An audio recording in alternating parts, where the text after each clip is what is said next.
A second sentence pattern sentence pattern 2 is the compound sentence. A compound sentence joins two equally important ideas and is made up of more than one independent clause. Let me say that again. A compound sentence is made up of more than one independent clause.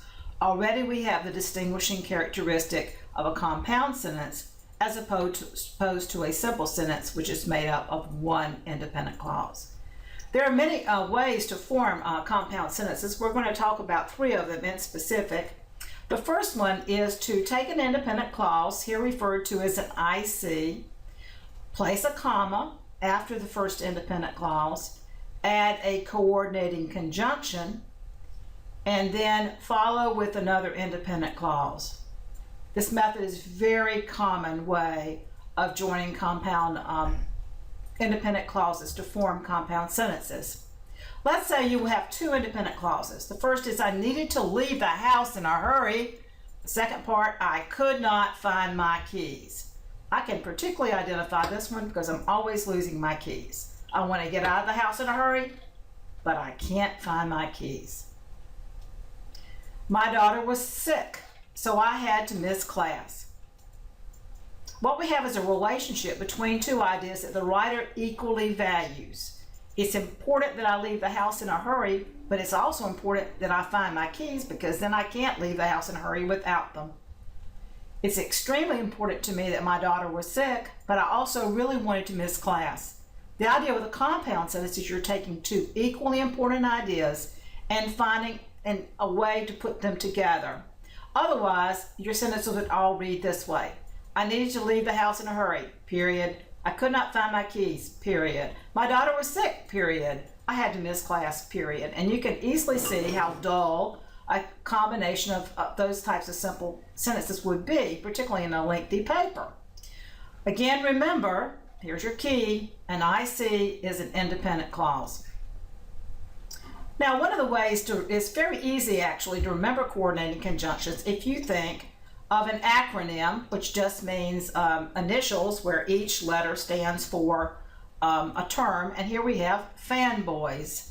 Remember fanboys, and you'll remember the coordinating conjunctions. Here's how this looks.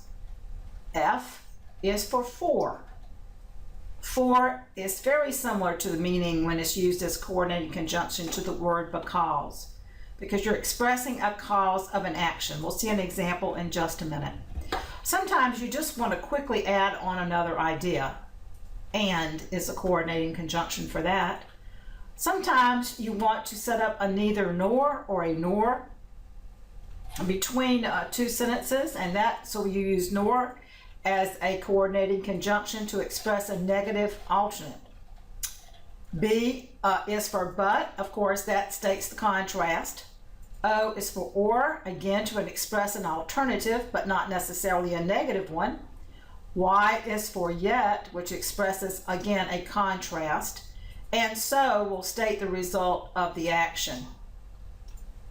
Let's look at some examples and think about how we're going to punctuate these compound sentences.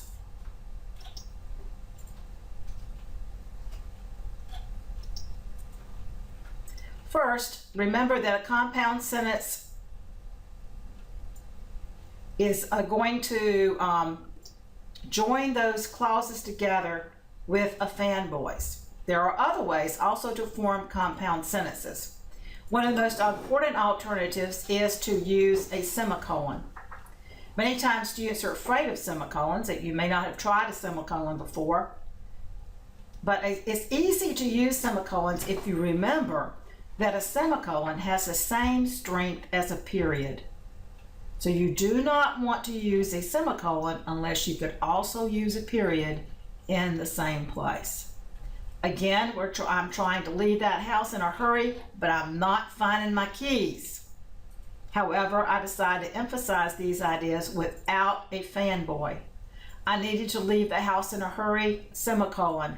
I could not find my keys. Please note that that semicolon is located at the exact place where the two independent clauses collide.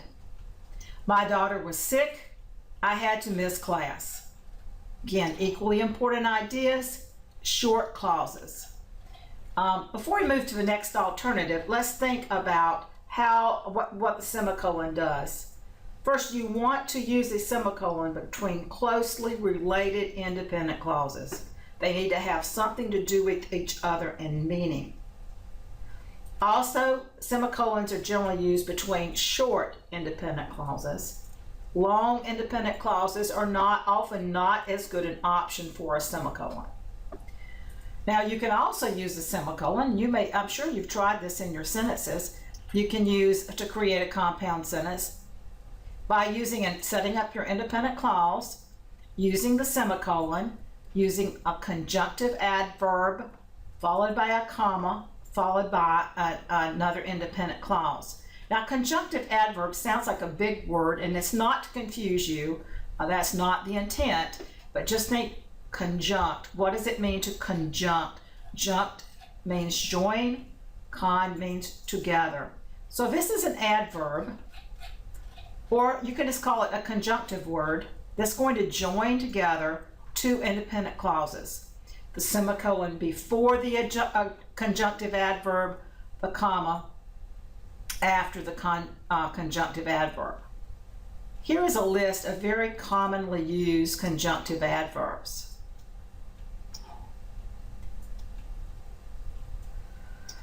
Remember that we're going to place a comma after the conjunctive adverb, and that the semicolon will still occur where the two independent clauses come together. However, conjunctive adverb, therefore, moreover, furthermore, consequently, otherwise, instead, nevertheless, and then the little words, thus, also, then, and meanwhile thrown in for good measure. Remember to use the comma. The reason I'm emphasizing the comma so much is that it signals the reader that two independent clauses have come together and that there is another independent clause that will be following. This is very important to read the sentence smoothly.